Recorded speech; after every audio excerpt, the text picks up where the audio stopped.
The similarities between Jeffrey and David, I think, are there. I used to know a kid lived there, had the biggest tongue in the world. Doesn't Kyle look like David? And doesn't David look like Kyle? Well, I would imagine that Jeffrey was always a little eccentric growing up, and probably a loner, I think. And for whatever reason, this was his uniform, this was his outfit he felt comfortable in. And he doesn't veer away from it much. Maybe there's a change of tie. I think that was the extent of it. The story catches him on the cusp of something, sort of that transition from boyhood to manhood, sort of.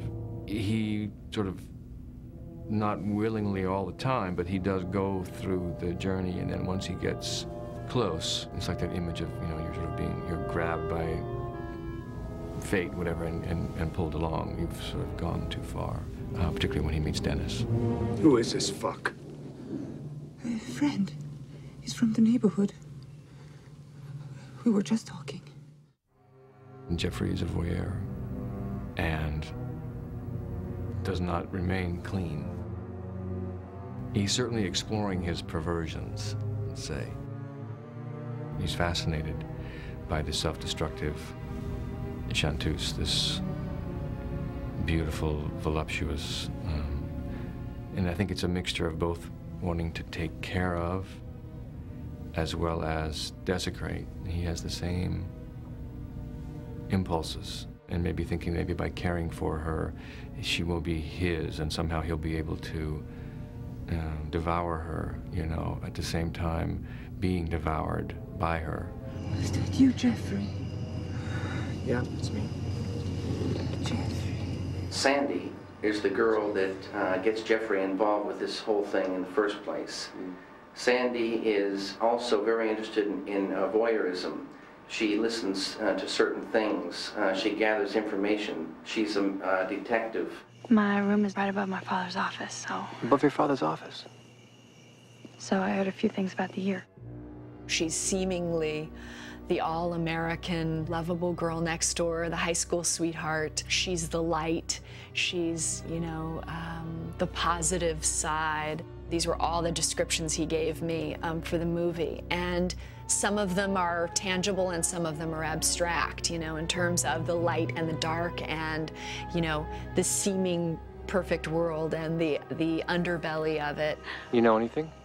I don't know much but bits and pieces. She inspires Jeffrey to go, you know, deeper into this mystery. I can't believe what you're finding out. Are you gonna continue with this? Yeah. He wanted me to have a fascination with the dark side, with the mystery involved in the story, so that you have the taste of the darkness within the light side of the story. And for the longest time, there was just this darkness. And all of a sudden, thousands of robins were set free. And they flew down and brought this blinding light of love. And it seemed like that love would be the only thing that would make any difference. And it did. In that scene, I am the most hope-filled believer in that which is divine. So I guess it means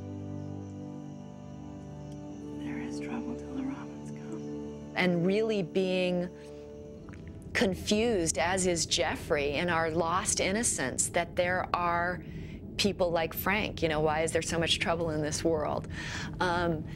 Why are there people like Frank? I mean, that's the question we're all asking now, man. Why are there people like Frank? Don't say please, fuckhead! I think that when you commit to a work, you have to commit to the script, or you have to commit to the work. You can't commit always to improving your self-image as a politician would improve their self-image to become more popular. My duty as a model was to portray glamour, and I tried to do that as best I could. When we did Blue Velvet, it was very important that maybe Dorothy Valance, the character, might have been glamorous, might have had glamour, but now she was broken. I mean, I've always imagined her as a broken doll, you know, one of these beautiful dolls that you put in the bed, you know, with the ruffles, and the hair completely done, but something had happened, and you know, the hair are all done, the makeup is falling off, the dress are. That was the idea of a broken doll, you know. So the glamour still, some of it was there, and some of it was erased. Some of it was being raped, broken violently. No, stop it. Hit me! Hit me! Hit me! I think that she's a great actress because she somehow understands the human condition, and no matter what kind of strange situations, she's able to find these things and portray them. So, and you know, that's all you need. You've got to find them and make them real, and she can do it. I knew in the case of Blue Velvet that it was important not only to be David's decision, but also to be my decision. And it was not very clear in the script how far he wanted to take this character. Was Dorothy only a sexy sex symbol? I wouldn't have wanted to play it like that. I would have been too embarrassing, basically, for me. But if there was this other shading of this desperation and complete helplessness and madness, and David liked it. He had always imagined her with hair like a country western singer, because she was singing. And we tried the wig, and because the wig looked wiggy, and we were afraid that people thought we didn't do a good wig, we then decided to do a scene where I just take it off. For me, it was perfect because it added to the fact that she was hiding. See, I wanted to hide behind my makeup, behind my clothing, behind my hair. Dorothy wanted to pretend everything was all right. She was in control, because in fact she was completely devastated.